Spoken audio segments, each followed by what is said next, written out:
د بلوچ جلا غوښتونکو او د پاکستان د پوځ ترمنځ جګړه دوام لري. په بلوچستان ایالت کې پاکستاني پوځیان د درېیمې پرلپسې ورځې لپاره په داسې حال کې د بلوچ جلا غوښتونکو پر وړاندې په جګړه پوښ دي چې یو پاکستانی امنیتي مقام وایي یاغیانو دا بریدونه چین ته د صدراعظم عمران خان د سفر د ګډوډولو په مقصد کېږي.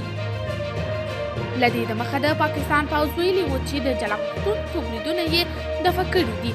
د اسلام آباد او بیجینګ ترمنځ اړیکې په دې وروستیو کلونو کې خورا پیاوړې شوي چې عمده دلیل یې د بلوچستان د ګوادر بندر سره د چین د لرې پروت لویدیځ شینجیانګ ایالت نښلول دي.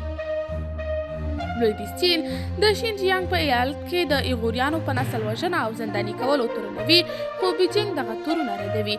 د بلوچستان ایالت د اوږدې مودې راهیسې د تاوتریخوالي او نارامیو شاهد دی، چیرته چې جلا غوښتونکي ادعا کوي چې د پاکستان حکومت د دې ایالت د پراخو طبیعي شتمنیو څخه ګټه اخلي، خو خلکو ته یې بنسټیزه کارونه لکه زیربناوې نه دي جوړې کړي چې غربت او ناداري له منځه لاړه شي.